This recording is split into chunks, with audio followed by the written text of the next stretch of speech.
L'idée de la séance ce soir, c'était de nous offrir une opportunité de voir ces deux façons principales dont nous sommes engagés avec le monde.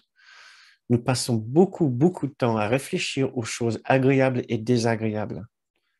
Peut-être nous ne faisons que ça. Dès que nous voyons quelque chose à la télé, dès que nous entendons une information à la radio, il y a immédiatement une réponse intérieure, bon ou mauvais. J'aime, je n'aime pas. Et est-ce que notre façon de réfléchir est toujours posée dans notre esprit juste? Est-ce que nous nous sommes toujours aidés? Est-ce que nous nous laissons toujours aider par l'esprit juste en nous? Plus on arrive à voir clairement nos deux impulsions d'aimer ou de détester, plus on arrive à voir cette activité en nous, plus on trouve le désir de retrouver le calme de notre esprit juste. Plus on arrive à voir, plus on arrive à retrouver notre esprit juste, plus on peut répondre à chaque personne, situation ou événement, non pas par une réactivité instinctive et inconsciente, mais avec la présence de notre grande soi et de nos guides.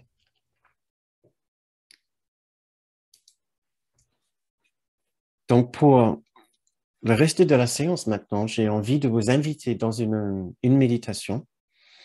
La première partie de cette méditation, je vais vous inviter à vous asseoir juste en silence. Essayez de songer à votre façon d'être, pour vous-même encore. Vous ne le faites pas pour une autre personne ou pour une autre raison que juste devenir plus conscient par rapport à votre façon d'être, pour savoir avec qui vous passez le plupart de votre temps, si c'est avec le petit soi ou le grand soi, si c'est avec l'ego et ses impulsions inconscientes, ou c'est avec le grand soi et son invitation d'être plus en recul par rapport aux promesses que le monde nous offre, des choses agréables et des choses désagréables. Ouais. C'est la façon de ce monde de vouloir nous rendre inconscients, complètement inconscients, à ce que nous avons déjà, toute la paix, la perfection, la plénitude de Dieu, là déjà où nous sommes. Regardons alors maintenant quelques minutes ensemble. Donc, je vous invite à fermer les yeux avec moi, à prendre votre position qui ouvre votre esprit, qui les garde éveillés, qui vous ancre bien, qui vous redonne cette stabilité d'être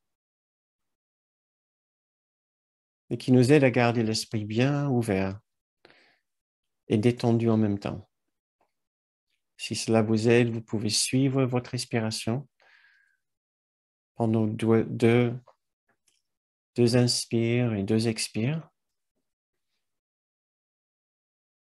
sachant qu'à chaque fois que nous respirons, nous ne sommes jamais seuls, nous ne pouvons pas respirer tout seuls. Même cet acte tellement automatique, tellement banal, nous ne pouvons même pas faire celui-ci tout seul. Nous ne sommes pas indépendants. Nous sommes soit dépendants de l'ego et nous sommes en train de nous juger ou juger les autres, ou nous respirons avec la présence du Saint-Esprit de Jésus et nous allons alors nous calmer et nous intérioriser pour entrer dans notre esprit juste. Et maintenant, je vous invite à juste ouvrir votre conscience à votre façon d'être dans ce monde.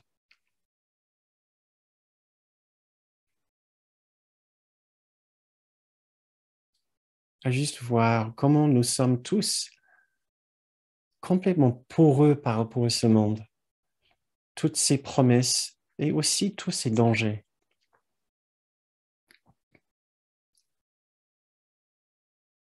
nous allons vers ou nous reculons devant. Nous aimons ou nous n'aimons pas. Nous sommes attirés ou nous sommes dégoûtés. C'est la nature de ce monde dans notre esprit quand nous ne sommes plus dans notre esprit juste. C'est totalement automatique.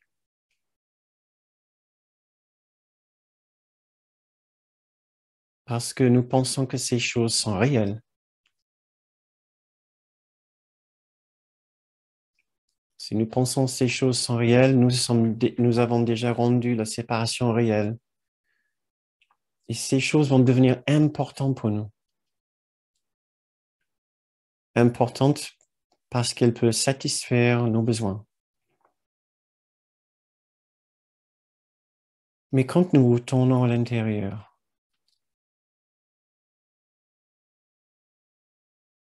nous prenons du recul.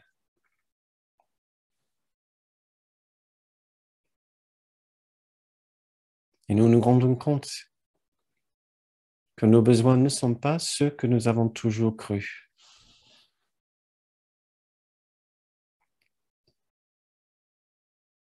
Nos besoins se font par interprétation.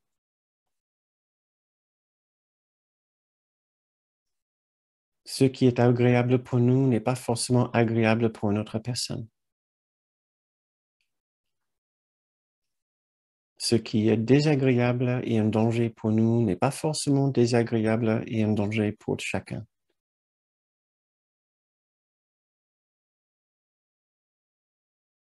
Il n'y a rien de plus aléatoire que notre façon de regarder ce monde.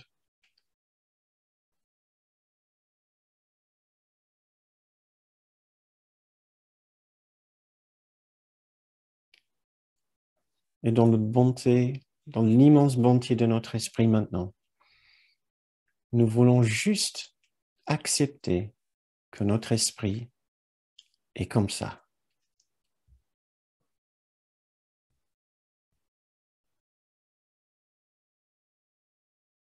Nous n'allons certainement pas juger notre esprit. Nous n'allons même pas chercher à le changer.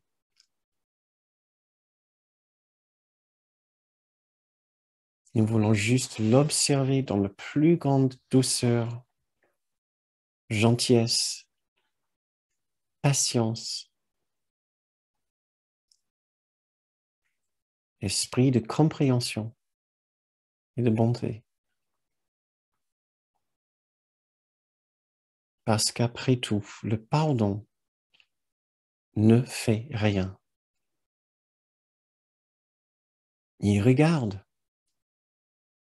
C'est ce que nous sommes en train de faire.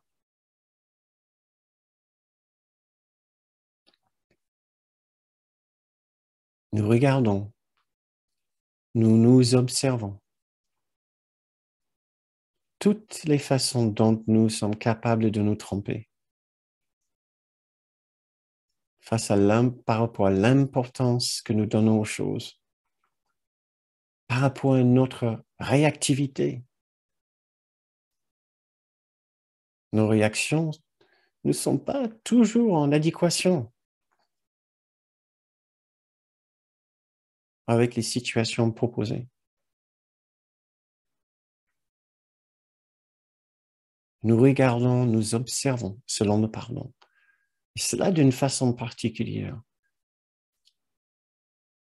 C'est sans juger.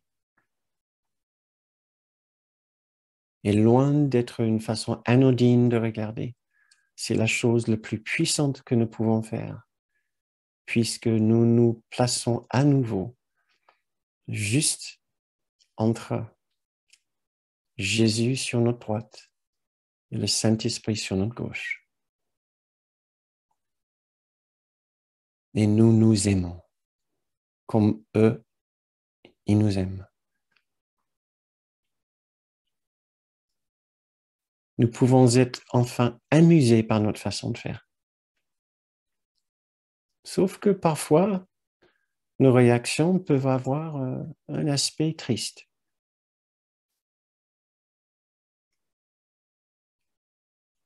Et c'est pour cela que maintenant nous déterminons qu'au lieu d'être dans la réactivité, nous voulons être dans la réponse.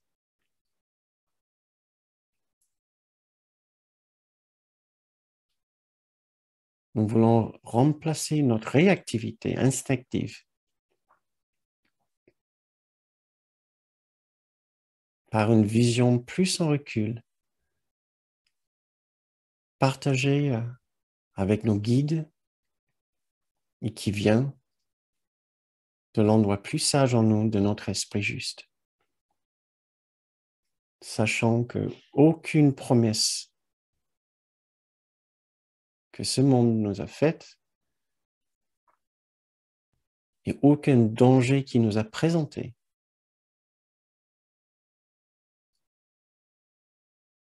ne peut véritablement nous affecter une fois que nous avons retrouvé notre place ici, dans le calme, la paix, la plénitude et la perfection de notre esprit juste.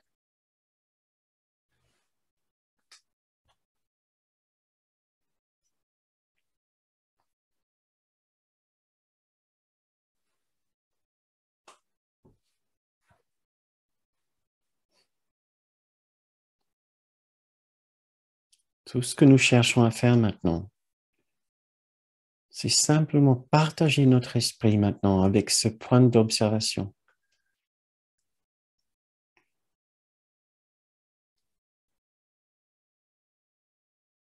Nous voulons simplement être plus conscients de comment nous réagissons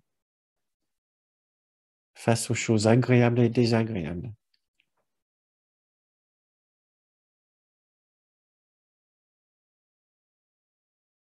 Et de garder une partie de notre esprit toujours dans cet endroit en sécurité, cet endroit en recul par rapport à l'action de la vie.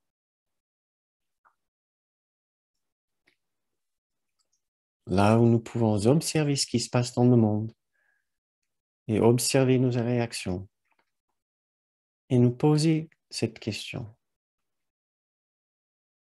Quelle est la façon juste de répondre à cette situation? Qu'est-ce qui m'emmènera vers la paix? Qu'est-ce qui me gardera maintenant en paix?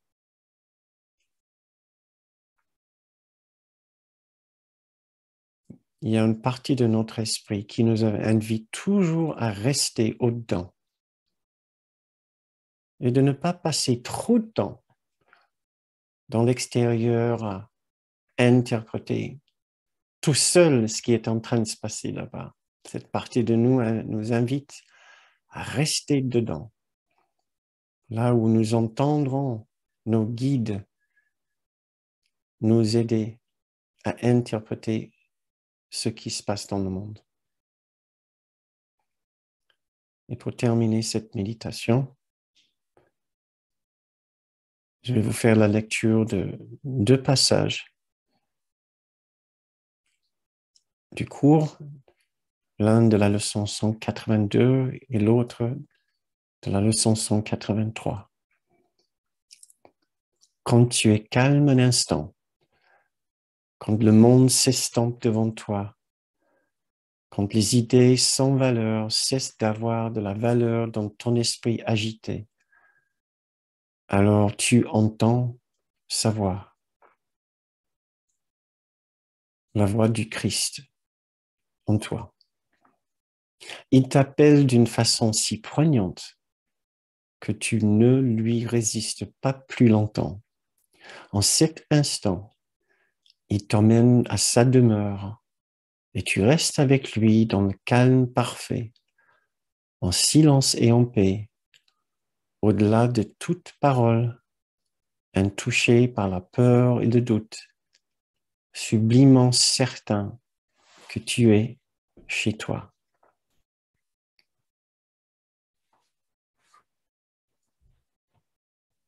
Toutes les petites choses se taisent.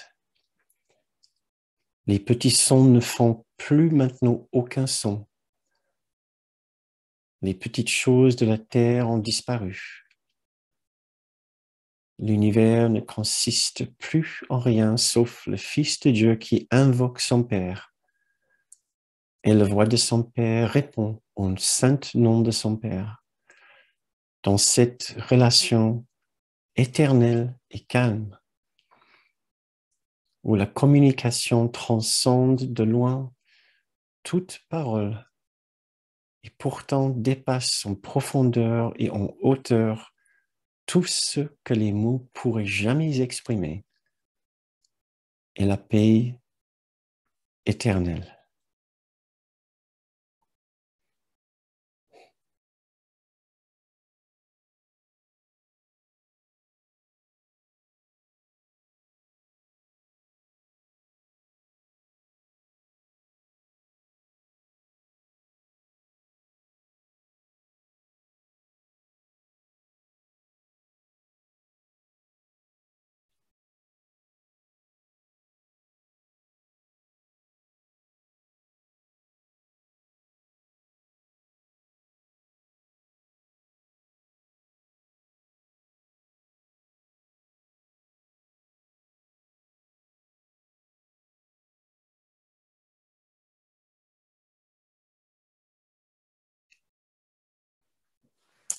Très bien.